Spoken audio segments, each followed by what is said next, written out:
Hola, mi nombre es Moy Expósito Alonso. Soy científico, genetista evolutivo y apasionado de las plantas. Y hoy os quiero contar sobre la crisis ecológica que tenemos en el mundo ahora mismo, qué es ser un genetista evolutivo y cómo ambos están conectados. Esas tres imágenes tan impactantes tienen una cosa en común: el cambio climático. Este año, en verano en California, se han quemado el equivalente a sobre 3 millones de campos de fútbol de bosques. Nos quedan menos del 50% de los arrecifes de corales del mundo y muchos bosques y matorral mediterráneo se están transformando en desiertos. Entonces, ¿qué podemos hacer para prevenir esto?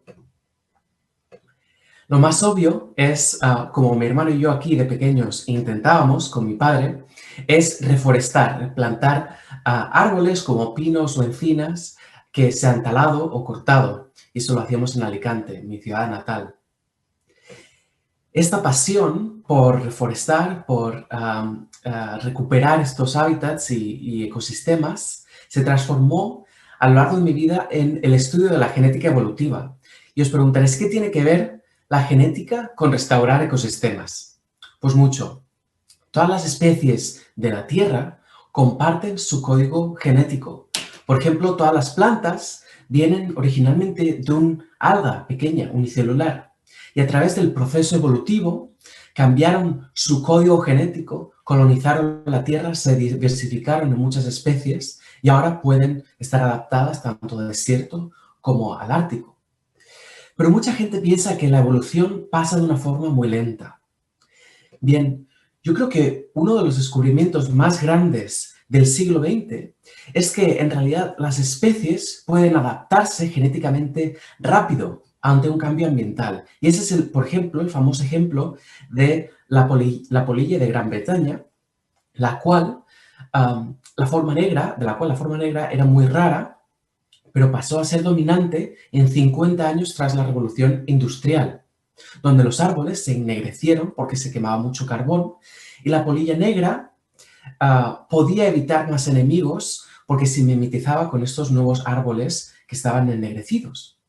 Ahora sabemos que son la misma polilla, casi idéntica, excepto por una mutación que representamos aquí en verde de las letras de su ADN, ACTG, que le decía al cuerpo: haz un ala más oscura. Es decir, un pequeño cambio en su enciclopedia genética le ayudó a sobrevivir el cambio ambiental. En nuestro laboratorio nos preguntamos si una especie de planta podría también adaptarse a un nuevo cambio como el cambio climático. Y para ello usamos esta pequeña plantita llamada Arabidopsis thaliana, que se puede cultivar en una habitación, como en nuestro laboratorio a la izquierda. Sabemos mucho de su genética, pero también la hemos encontrado en zonas muy secas, como esta arena de playa. Entonces, en búsqueda de una mutación clave como la polilla, plantamos miles de plantas Arabidopsis simulando cambio climático en España y en Alemania. Y esperamos a ver si alguna plantita sobrevivía más. Y descubrimos lo esperado, sabiendo la historia de la polilla, que sí que había plantas que eran bastante duras de pelar, aun creciendo en sequía. Y aunque son casi idénticas, las plantas que sobrevivían tenían unas hojas quizá un poco más duras o más impermeables que les hacían perder menos agua. Y ahora venía la parte difícil, que es encontrar esa mutación en el genoma de la polilla. Y esto es gracias ahora a dos tecnologías clave emergentes. La primera es la lectura masiva del ADN para leer genomas. Entonces, ¿qué es un genoma? Es la enciclopedia que cada una de nuestras células tiene para hacer un cuerpo, o cada una de las células de una planta. Y aquí la tenemos representada, esta enciclopedia, con letras ACTG, que es el código genético. En Arabidopsis hay 150 millones de letras, que son como 100 veces más que el Quijote. Y en cada una de estas filas de la diapositiva tenemos una enciclopedia de una planta. Entonces, cada fila es una planta. La segunda innovación es la computación masiva. Gracias a algoritmos computacionales podemos comparar todas estas enciclopedias y buscar letras que son diferentes. Y sobre todo letras que solo estaban en las plantas que sobrevivieron. A diferencia del caso de la polilla, uno de nuestros descubrimientos es que había no una, sino miles de mutaciones, pequeños cambios en el genoma que estaban asociados a resistencia al cambio climático. Y creemos que esto es bastante común en muchas plantas, lo cual es bueno porque quizá se puedan adaptar al futuro. Así que este concepto fundamental de genética evolutiva lo podemos aplicar para quizá proteger a aquellas poblaciones que no tienen mutaciones buenas, o incluso quizá en el futuro podríamos usar ingeniería genética como CRISPR para salvar algunas de estas especies.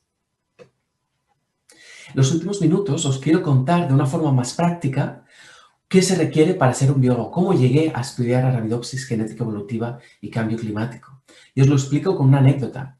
Yo hice la licenciatura o el grado en biología y una de las primeras cosas que la gente me preguntaba era si yo era biólogo de bota o de bata, refiriéndose a aquellos biólogos que van al campo y estudian animales o plantas, o los biólogos que se quedan en el laboratorio y estudian tejidos o células. Y yo no sabía qué decir. Más tarde, yo creía que era de los dos.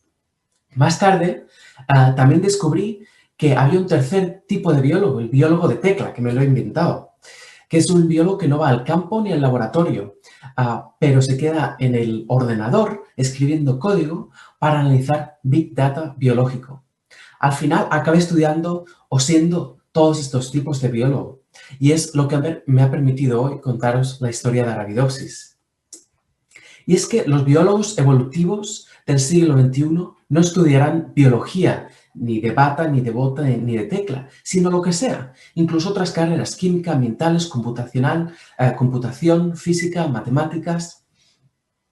Probablemente lo que estudiarán será una pregunta o un problema que se requiere solucionar, como los efectos del cambio climático en las especies. Y esto no lo harán solos.